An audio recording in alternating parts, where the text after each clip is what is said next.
minute. It says it's preparing, setting up for live stream. It I'm says gonna you step away. I'm gonna step away for just a minute. Hold on. See if they're showing up. Hi, Carmel.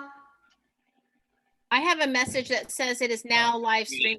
Yeah. Yeah. It Yes, says it's it's preparing, live. setting up for live stream. It lagged by about It says 20 step away. seconds. I'm gonna step away. Okay. Okay, are we all set, Adam? Yep. All right, then let's call this regular session board meeting to order. And there was no action taken in closed session. Are there any adjustments to the agenda? Nope. Any requests to have an agenda item heard at a specific time? All right. Any declarations of conflict of interest from any governing board members abstaining from discussions and voting on any particular agenda item? No. Oh, Okay. And let's see, Janice, was there any public comment sent to you? Nope, no Okay. public comments. All right, then we'll move on to reports. There was an ELAC meeting agenda and minutes for Jake Swilson in the packet. Was there any questions or comments regarding that? No. All right, any board reports? Nope. Not on this side. All right, the principals. Karina, would you like to start with your principal report? Sure. I just want to start by saying I'm so grateful and just happy with all the work that the teachers have been putting in. They have been working so incredibly hard. All of them trying new things, learning new things, connecting with students in lots of different ways and helping each other. So just a big appreciation goes out to each and every staff member. Also our classified are really starting to work with teachers to help reach out and connect students and support students. So just a great big thank you goes out to all of them. And then the other thing at JX Wilson, of course, is as you know, we've had the food bank, food pantry program going on, and it's been extended to include all of the district, not all of the district students and families, but also staff. And as word has spread, we are pulling in just everyone from all around the neighborhood as well. And so with permission from the Redwood Empire Food Bank, anyone who shows up is provided with food. And we're serving on average 200 families each week. Wow, That's great. that's amazing. That's Yeah. fantastic. And this time it was even, I was taking note on if they had been before or if they were new. And I'd have to say there was a good number of people who this was the first time this week they're coming through too. So it's continually a different group of people and stuff. So anyway, like I said, people are very grateful that we have that as a service and they're very much missing their children's teachers. But another thing that was kind of interesting is a lot of people are saying how much they appreciate because they can kind of see their children in action with the teachers when they're doing Zoom meetings or things. And so they're kind of gaining this different level of understanding of what their kids are doing. And so that's kind of the silver lining, I think, is that, you know, parents who are in it and doing it with their kids are really deepening their understanding of what their kids are working on. So hopefully that's a good thing, right? Right, So that's my report. thank you. Let's go to Lori. Hey, I'm gonna put my There you are. I want to second Corina by recognizing all the hard work by the staff, lesson planning, connecting with students and parents, learning new technology that takes a lot of them out of their comfort zone, pitching in whenever needed. We've had staff members delivering food, picking up Chromebooks for people. It's just been really heartwarming to see all that's been done. We have weekly check-ins with each of our grade level teams on Mondays and Tuesdays. That's been going really well. I also send a weekly update to all staff on the accomplishments for the week and things that we're looking at doing the following week. We had a PTC meeting, and with the help of Ketty and Athena, we're looking at ways to sell the yearbooks that we've already ordered and have paid for. We are planning awards for our 6th grade, and we're looking at what we can do for them for their end of the year. We're also working to deploy our classified staff to assist with contacts, tutoring, encouragement, etc. It's one of the things we'll be working on some more next week. And probably one of my highlights of the week is I've started making positive calls to students who have been referred by teachers for outstanding effort with the distance learning. We have 48 students on the list so far for calls. I made about 20 today. Got to talk to a lot of the students and their parents. Very grateful for all the teachers are doing. Happy to hear from the school. And it was a real positive thing. It was as much fun for me as I'm sure it was for them. Awesome. My report. Thank you. And Michael, Great. Who's controlling the meeting? I am. Adam is. Can you share screen with me? Not sure. If I click share screen, I think it shares my screen, right? It goes down to on the bottom, share screen. You should have it where you can give me permission to share my screen as a participant. Uh, I'll let you, but I'm as Adam's looking for that, I'm a piggyback on what Lori and what Karina said. The teachers, nothing happens without the teachers. They've been doing incredible work. And I want to point out, you already probably heard in the closed session, the district handed out, I don't know, what, 500 Chromebooks. So they've been working heroic efforts to get the Chromebooks out to families. And now we're doing hotspots. So a lot of these kids couldn't be online without the efforts the entire district's pulled together. So. I'm sorry, Michael. I can't figure out how to do it. I haven't tried that yet. It's just share screen on the bottom. I think if you click more, Adam, it might give you the option to let participants share their screen. Oh, I see. All participants. There we go. Okay. Now it should work. Okay. So I'm going to show, you should all be seeing now a screen with, says Ms. Briggs on the top. Yes. So one thing that's happened that hasn't happened before as we've been doing distance learning, all these teachers are Google Classrooms, they have class dojos. So what's happened is these classrooms that used to be just the teacher controlling it, everybody that supports those teachers have been jumping into these classrooms to support the teachers and the students and families. So the one with Ms. Briggs is her class dojo, and there's 6 people in that classroom now supporting the classroom. Ms. Diaz is down below, that's the Google Classroom. And I think there's something in the neighborhood of 8 teachers there supporting Ms. Diaz as she supports students. So as we've done this, what we've learned as we're doing distance learning, all the teachers want to support, and we all have different roles. So we've been going into these classrooms to support students in different ways. So once you see that, the next is how are teachers working together? And Lori talked about it, and Karina's doing it too. We're doing a lot of Zoom meetings like we're doing right now. So this was just a meetup this afternoon with staff to go over things that happened during the day. But sometimes these have 20 staff members. But often I know that Lori and Karina are also doing grade level. You want to keep it small so we're able to communicate, and a smaller meeting is much more efficient and effective than a larger meeting. Another thing, this is a great picture of a teacher. Teachers are doing great things. This is a teacher of ours that doesn't have great Wi-Fi at home, so she parks in front of the Sebastopol Library and takes over their internet, and she works in the back of her van. So she's doing Zoom calls in the back of her van. So teachers are getting the job done in a lot of different ways.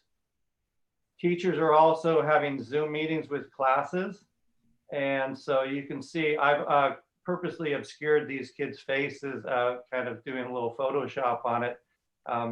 So they're doing Zoom meetings with kids, and they're often getting anywhere between 8 to I've heard up to 24 kids in a classroom, and they're meeting up. And you can see the little boy here. I was talking to his mother yesterday. And he was just thrilled, and he's thrilled to be with all the other classmates, even though it's digital and it's distance learning. Kids are excited to be together, and this is the only way that they can be right now. And just to see a little snapshot how education's happening, distance learning, here's the kinder team. We have Ms. Jensen. She's taken over all the math for the kinders, and she was teaching a addition lesson for the kinders, and they're in the online watching this. And it was a lesson on addition. And Nala, her dog, almost made it into a lesson on subtraction. Because, you know, one thing that I want you to realize, teachers now are teaching from home. And I watched Ms. Briggs teach a lesson to 8 parents on how to access the online learning. And she was teaching with her 2-year-old on her lap, Olivia. So, you know, teachers are now, it's this blurred line between school and home. Like, we're all in our homes right now. Well, teachers are doing the same thing. And then we have Ms. Burris. She's taken over the ELA instruction for kinder, and she's teaching a lesson, a writing lesson from her kitchen. And then Ms. Bishop's still doing art lessons, and she was teaching the kids how to draw a bunny last week. And we're also having PE. Mr. Anderson's really jumped in, and he's posted a video on how to keep a healthy heart. And the kids are out there in wherever they can doing the activity that he modeled for them in a YouTube video. And finally, how do families function? One family sent this picture, and this is a family at home. They have 2 girls at our school, a kinder and a grade 2 student, and they each have their Chromebooks. And then dad's also doing his work, and mom's finishing up an anatomy course at the JC because I think she's in the nursing program. So, you know, we often are interfacing with families that have a lot going on. So I just wanted to give you a snapshot of what's actually, you know, what's happening out there. And I'm sure the other schools, you know, similar things are happening, but we're right now in a place where families are struggling, we're struggling to deliver. So, but everybody right now is working together. So that's my report. Thank you, Michael. Talia, you're not on the agenda, but did you have a report? Yes, I do. Thank you. I just wanted to kind of echo what everyone's saying and how proud I am of our staff. Our special education staff jumped in and has been having IEP meetings right away. The amount of time that it's taken to do IEP amendments to reflect the distance learning and contacting families and see, you know, what is the best way to support their students during this time has taken many hours for them, and they have done it just so well and spent so much time really finding out how they can help. And I've just been really proud of the whole team. The other part of this is this week we did also have interviews for the speech pathology vacancy as well as the RSP position at RL. And special ed staff was on the panel and we had some great candidates. So that was really positive. But everybody's working very hard and to help our students and our families.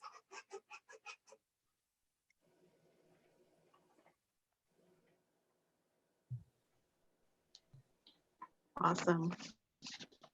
Does the board have any questions for any of the principals or comments? Nope. Well, Thank I you. want I to do. say I thank have- you to sorry. all of the. Okay, go ahead, Carmel. So I did have a question for Karina. Karina, when does the food bank at the school? What day of the week? It's every Thursday. Okay. It starts, officially it starts at 2:15, but it depends on how much of it is pre-boxed. So some weeks it's all pre-boxed for us. Some weeks it's not, depending on how many volunteers the food bank has, and that determines how long it takes us to prep it. But generally by about 1 o'clock, there is a line of cars down our driveway and around both blocks and even into that main road. So as soon as we're ready to go and we have cars there, we open it. Today we opened it about 1 o'clock. And so we go until we run out of food. Perfect. And are you getting enough volunteers? Yes, I have more than enough volunteers. I kind of try and rotate a few through, although in all honesty, it flows best when I have my core group of people. I'm also trying not to have too many people, right?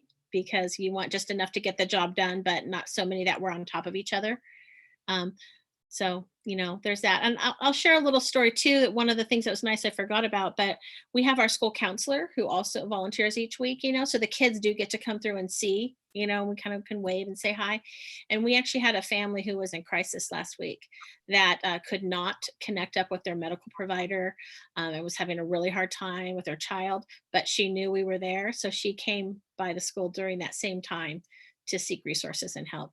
So it's kind of a nice thing. The community knows us, that the whole school community knows that we're there, and we're there for all sorts of things and however we can help. And we even passed out a few more Chromebooks today, or traded out a few Chromebooks that the sound wasn't working. So we've kind of been doing some of that too. So whatever we can get done to help people be successful and happy and online, right? So yeah. But Perfect, thank you. anybody's welcome to come, and people can pick up for multiple families. And there's even been staff members that have come and picked up for families who have communicated that they either don't have a car, or they're working at that time, or for whatever reason they can't make it.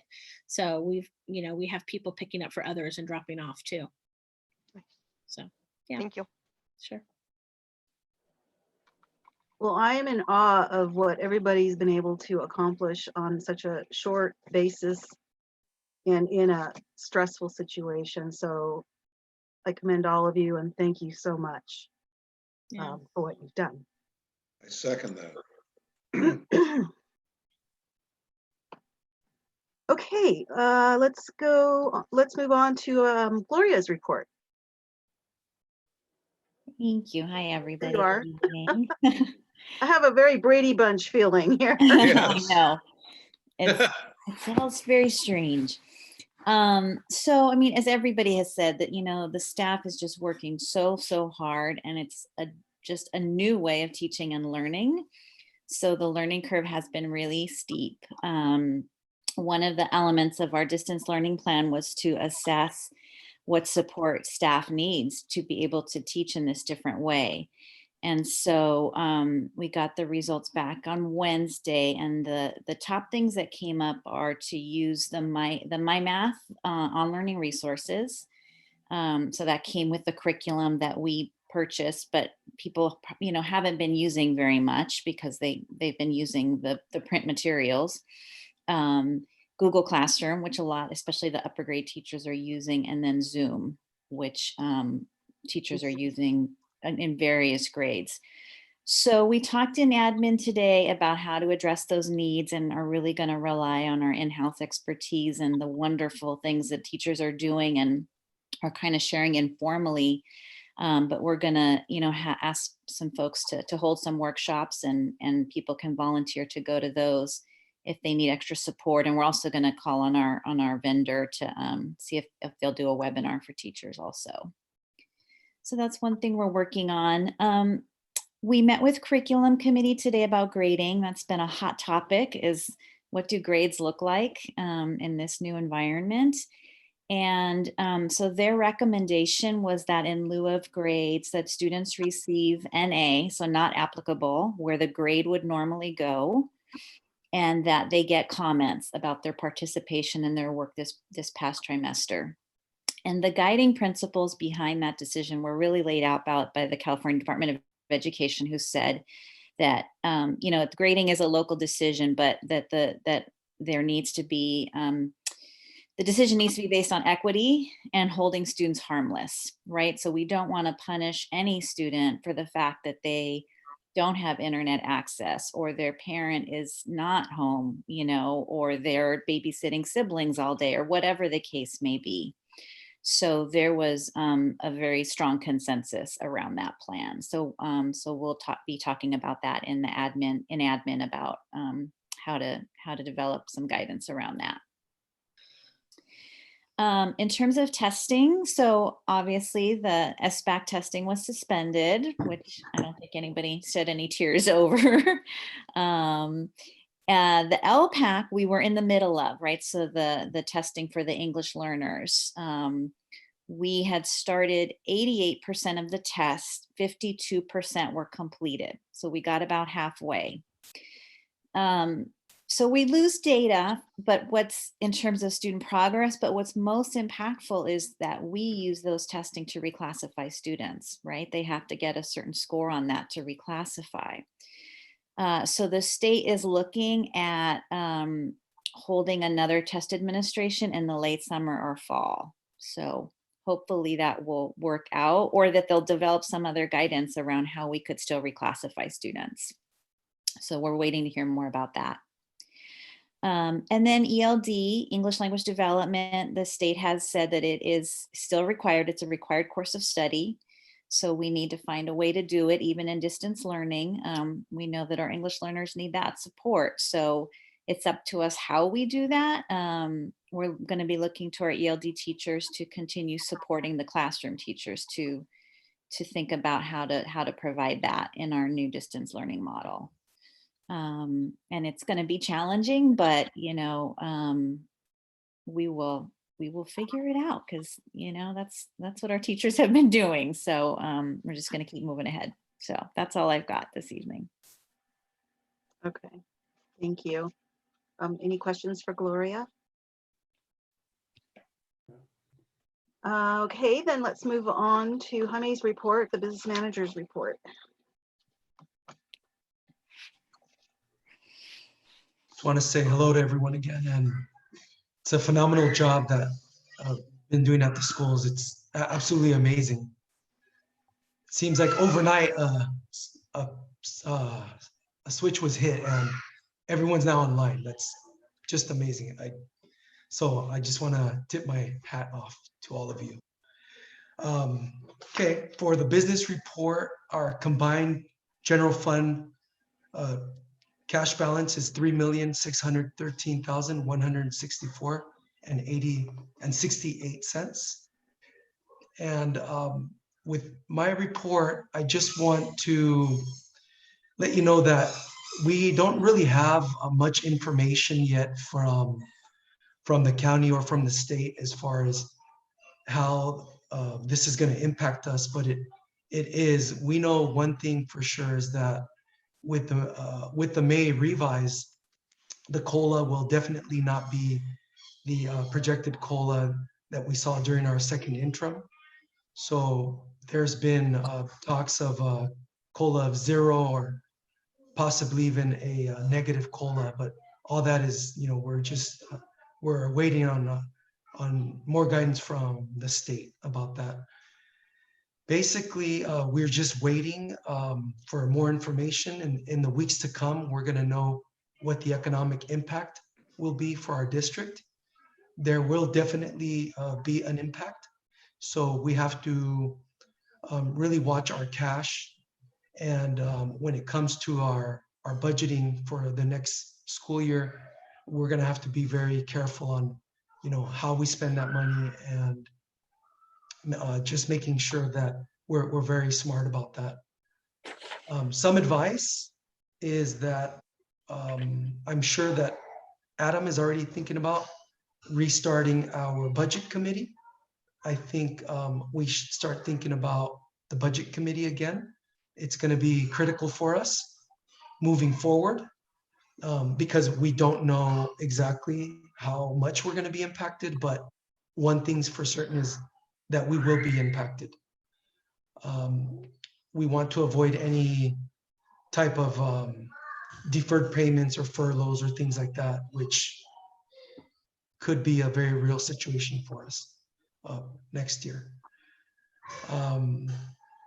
Besides that, the business, our business department has been business as usual.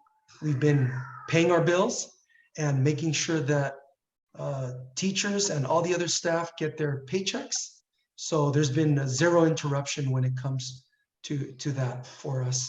And I just want to, thank my team thank again Adam for his support and Linda, who's not in this meeting, but I want to thank her for the support that she's given me and our team. That's all for my report. All right, thank you. Any questions for Jaime? All right, then let's move on to Adam's superintendent report.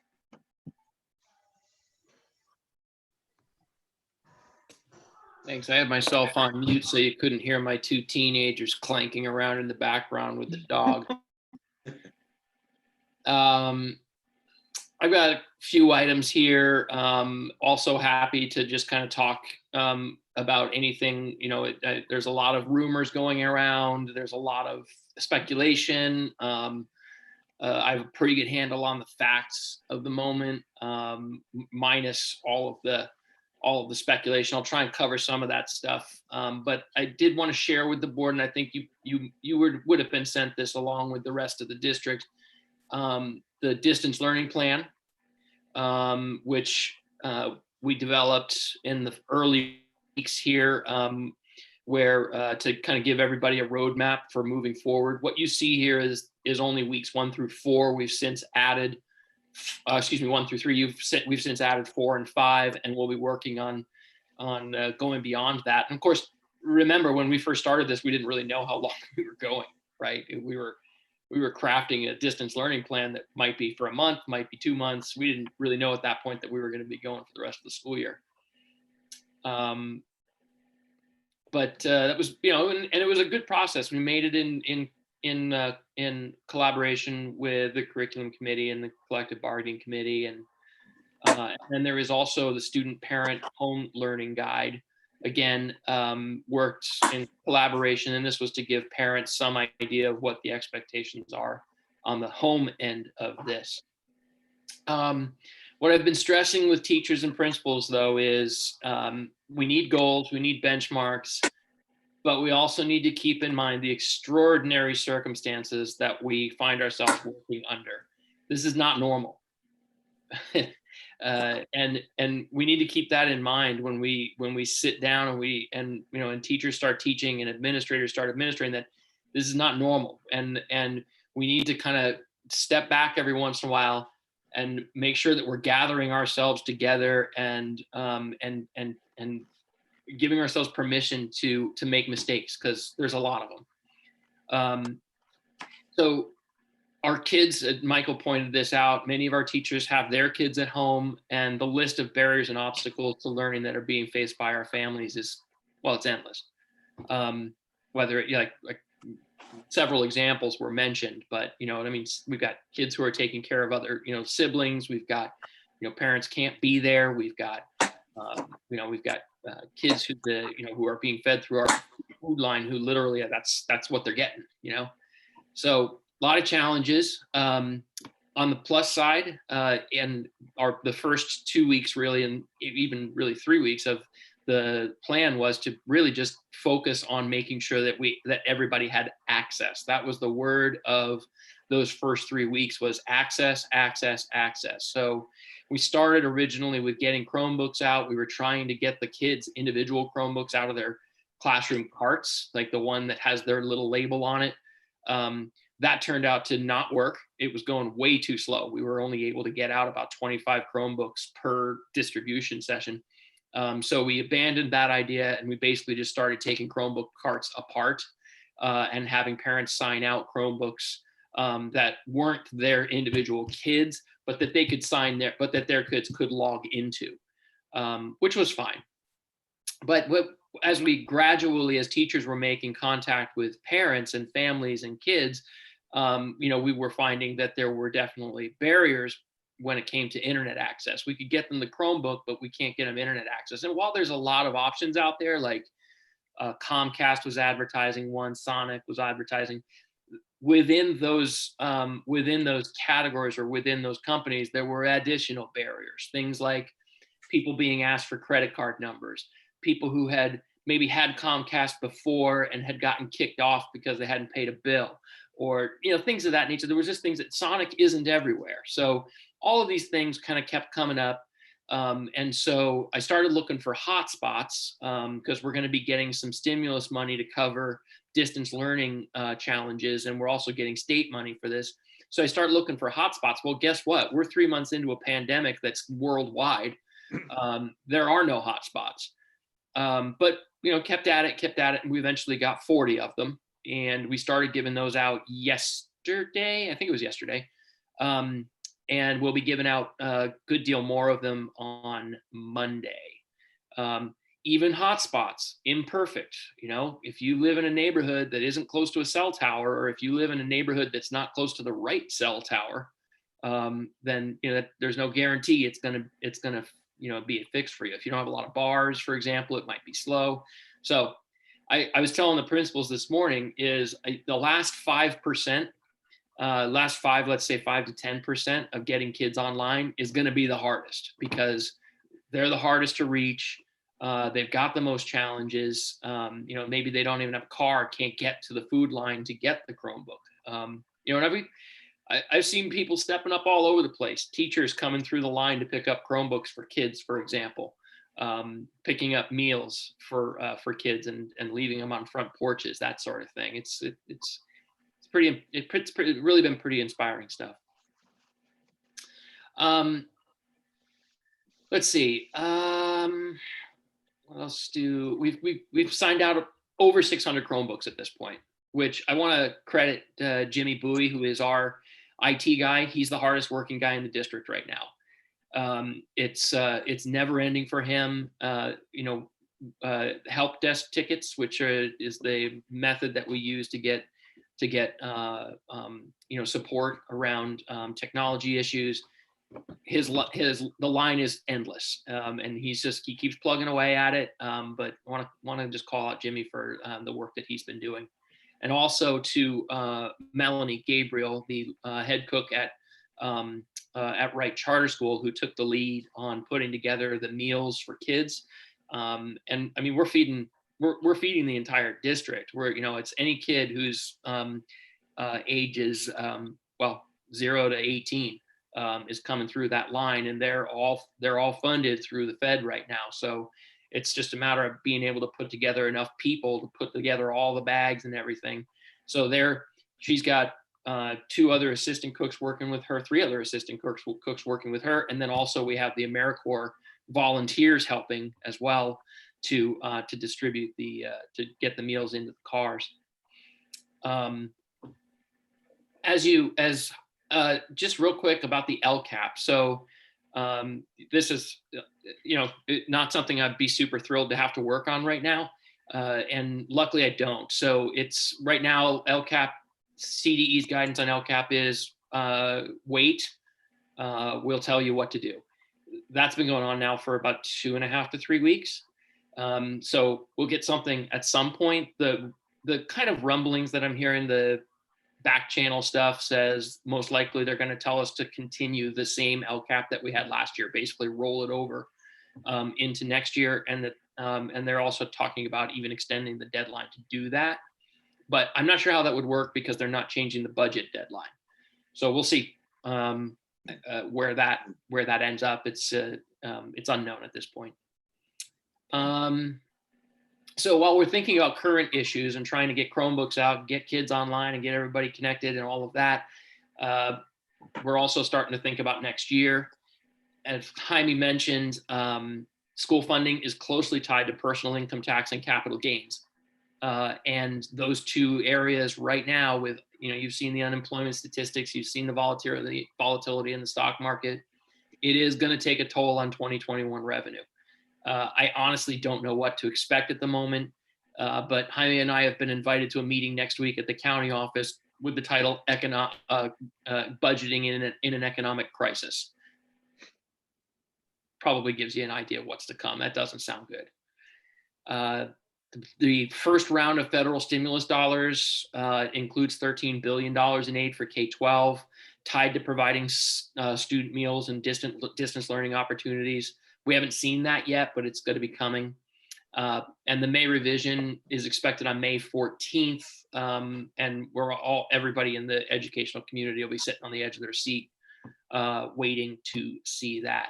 To prepare for the worst, though, I am recommending tonight that the board finalize 3 layoff notices that were given preliminary notice in March. We've got several positions that are open right now that I want to leave unfilled until we get the May revision, and also until we start seeing enrollment numbers. While I know CDE is still using the word if when they talk about us coming back in the fall. You know, are kindergarten parents going to come out? Are they going to enroll their kids in school? That's an unknown. Are interdistrict transfers going to happen? You know, and we rely very heavily in our district on those interdistrict transfers. There aren't a lot of people in Roseland and Bellevue's and Santa Rosa City Schools district offices right now signing off on those interdistrict transfers. That could have an impact on enrollment. We have set up this week, we were working on getting online enrollment working. We now are able, and I'll be sending an email to parents tomorrow to let them know that they can now enroll their kindergartner or other student using an online portal that goes right into Aries. So that's great news. That's a huge leap forward for us. Parents won't actually physically have to come and fill out paperwork. They'll be able to do it online. Also, this week, Bill finished, well, he's not quite finished yet, but he's getting close, finished a new marquee for the district office. It's much larger.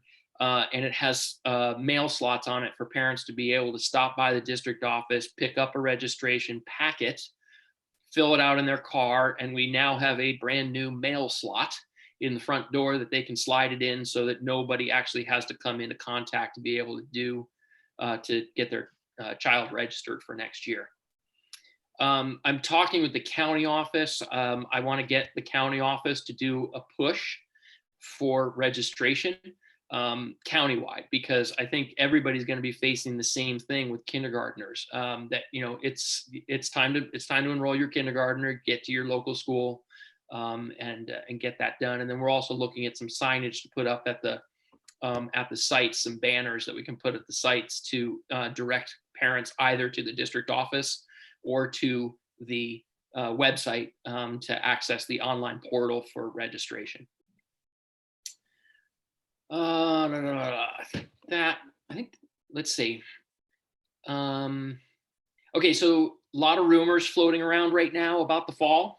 You may have heard the governor's press conference yesterday talking about different options, saying basically that if we come back in the fall, that it's going to look really different. And I think he's kind of floating some trial balloons there. I think he's trying to throw a couple of ideas out there and kind of see what happens.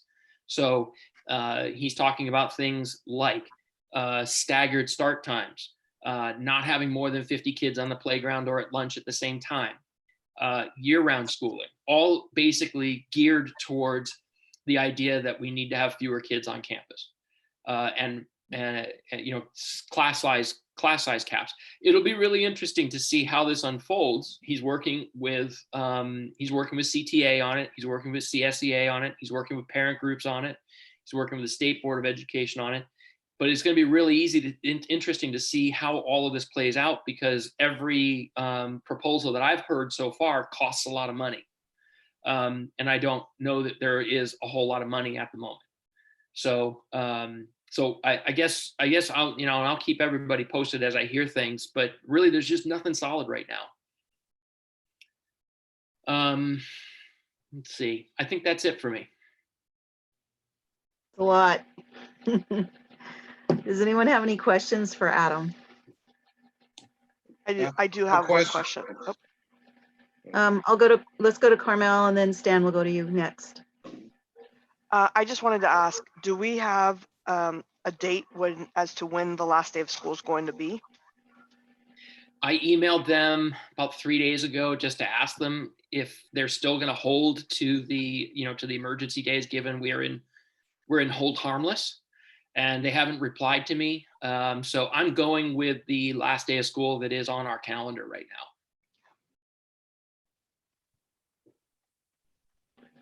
I just Dan. wanted, again, to commend Adam and everybody else who's been helping provide our students access to the distance learning. It's really important, equity and access, really important, especially in our district. And I think we're devoting the required attention to it. It's really good. That's all. Thanks. Yeah, I echo that. Any other questions for Adam? Thank you very much, Adam. Let's move on to discussion items.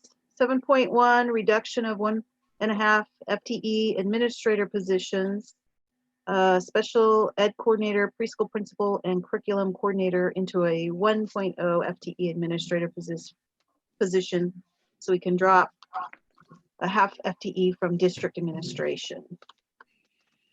That's on page 39 of our packet.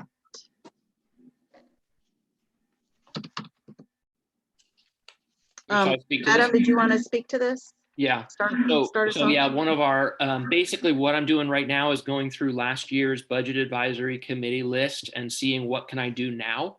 And so one of the things, and I think we've touched on this briefly in a previous meeting, but one of the things I'd like that we said we would do was we would reduce district admin by 0.5. Now, originally we had said that it would be the curriculum coordinator position that we would reduce by. However, because we were able to realize some savings around giving our special day preschool class back to Rincon Valley Partnership, and we were able to take that piece, that piece off of the special ed coordinator's plate. It made more sense to go with a director of educational services, and then combine the special ed position with the curriculum position. The director of educational services position is one that's very common in districts our size and larger for that matter. There's often quite a few directors of educational services that focus on different areas. So what you see before you here is basically what used to be Jane's job, what is currently Talia's job, but Talia is jumping off to Washington and not taking any of us with her. And so we've got what we basically have here is a blend of the two, with me going through and taking out stuff that went by, I was working with Talia and Gloria on this to figure out what can I take out of these job descriptions in order to come up with something that's reasonable.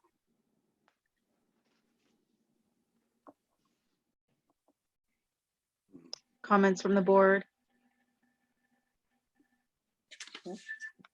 Too bad we have to do it for fiscal reasons, but good that we are doing it, I think.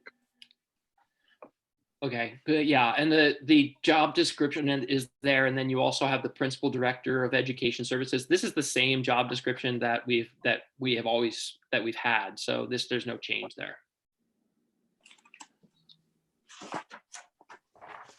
So what I'd like to do is bring this back to you for action next month.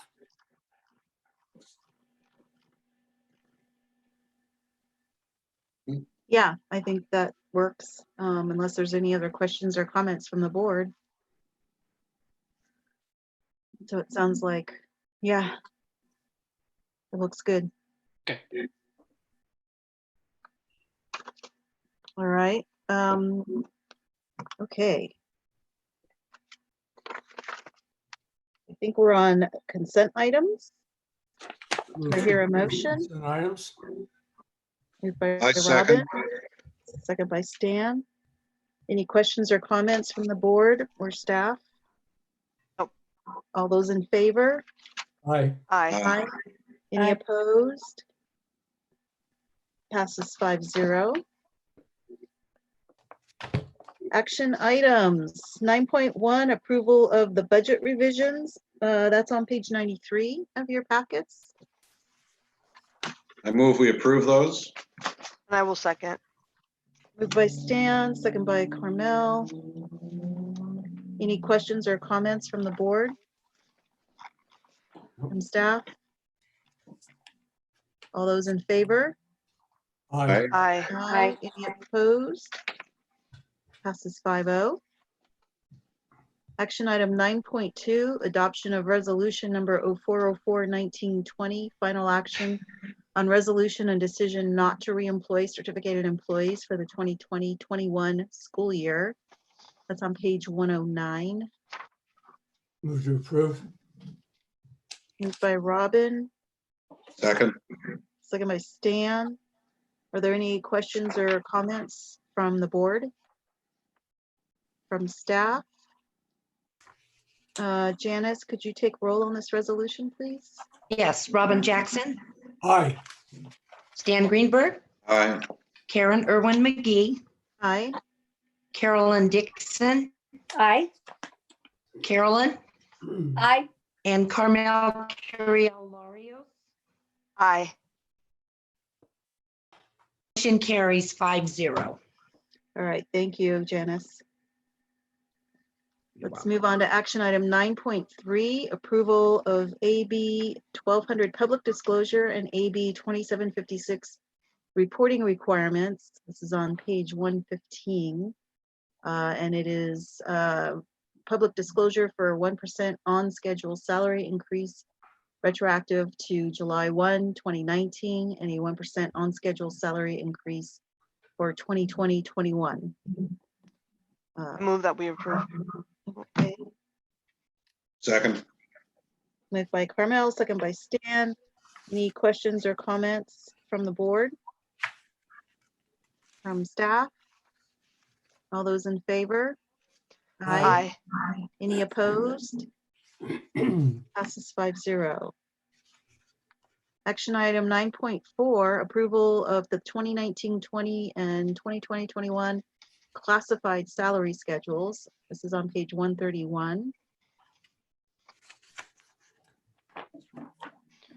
I Move we approve it. Oh. Oops.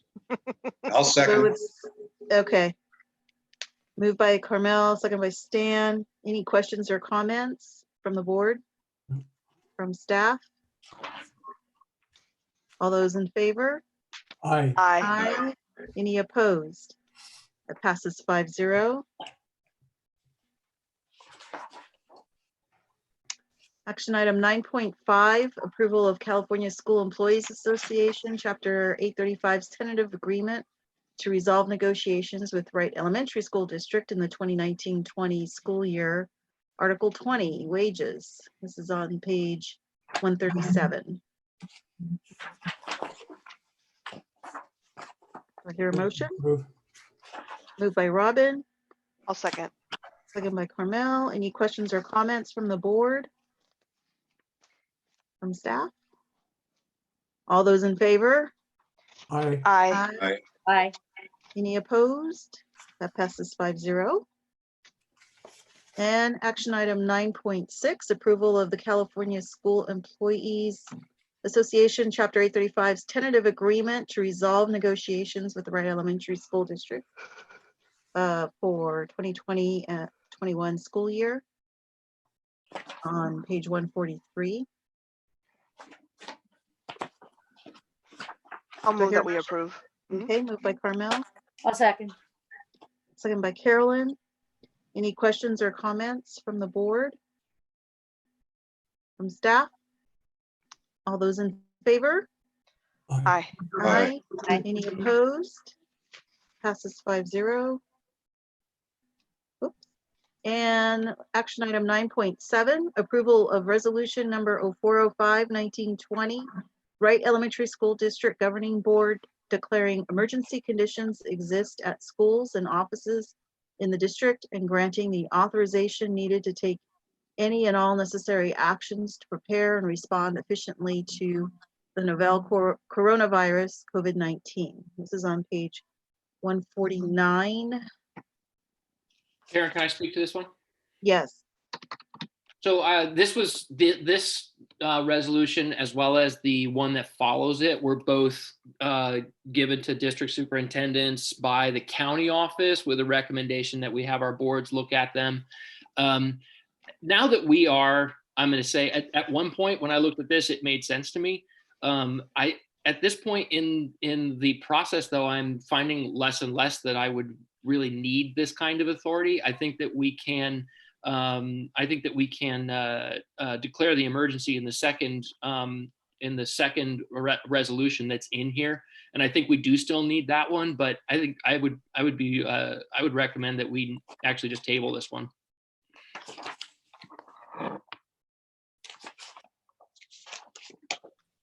Okay. Is there any objection from the board to just table this one? No. No, All right. It is so tabled. And then we'll go to 9.8 on page 155. We approve. Okay. I'll second. You didn't even let me read. Well, I read it and I. Moved by Robin, second by, was it Carolyn that seconded? Yeah, Okay, thank you. sorry. It's approval of resolution 04/06/1920, the emergency actions by the superintendent of schools. Any questions or comments from the board? I guess my only question has to do with number 3 under the be it resolved on the last page. Provide compensation to staff excluded from work. If the compensation is going to vary from what's in the collective bargaining agreement or what is normal, I think the board needs to be involved. What you see there is just is what's actually just in the governor's directive in his executive order, which was continue to pay your employees. So yes. Yeah. Okay. Any other questions or comments? This is the resolution. Janice, can you call roll, please? I sure will. Robin Jackson. Aye. Robin? Aye. Great, thank you. Stan Greenberg. Karen Irwin McGee. Aye. Carolyn Dixon. Aye. And Carmel Curiel Larios. Aye. Thank you. Motion carries 5-0. All right, thank you. In our written communication, we have school and college legal memos, SCLS memos. Were there any questions or comments regarding any of those from the board? Or Adam, did you want to speak to any of them? No, I just wanted them in the board packet in case we needed to reference them during the meeting. Okay. Our next regular session board meeting will be Thursday, May 21st at 5 p.m. We may or may not be discussing lease with the JC, CalServes, Recology Sonoma Marin Refuge Agreement, ELAC budget updates, announcement of the 2020 Donna Mizuki Scholarship. Is there anything else? I have a question. Robin, go ahead. On our binders, should we drop these off at district office or hang on to them, or what do we do with the backup material? Janice, how would you like to? Would you mind driving around and picking up those up off of front porches, or? Janice, you're muted. Janice, you gotta hit your mute button. Now, Janice, before you start talking, I just have to say, normally, There we go. Yes, I I will drive around prize tomorrow the idea if of you, being able to press a mute button when I'm around you, but normally, wouldn't you love it? Oh. Yes, You please, if didn't. you will so kindly leave your board binders on your front porches, I will drive around and pick them up tomorrow. And Carolyn, can I come by tomorrow your house or to sign documents? Sure. Or do you want to swing by the DO? Whatever works for you. I'll be here. How early are you up? 5, 6 in the morning. I get up How early. about 8-ish, 8:30? Okey doke. Terrific, thank you. 8:30? 8:30, I'll be by. Thank you. Okay. And Karen, I'll see you too in the morning. Yeah, is the door locked? Do I need to like text you to I'll let me unlock in? it. I'll unlock it at 7:30. Okay. I'll be Okay. there between 7:30 and 8. Okay, super. Cool. All right, Thank well, you. thank Great. you, everybody. If there's nothing else, I'll adjourn the meeting. Thank you, Yeah, good Karen. job. Thank you, Karen. Be Don't have my well. gavel. Everybody, stay healthy. Bye. Good to see you, Yeah, Robin. be Stay well, safe. everybody. You as well. See you, Carolyn, Carmel. Bye. Bye-bye. Bye. Bye. Take care. How do I get out of here?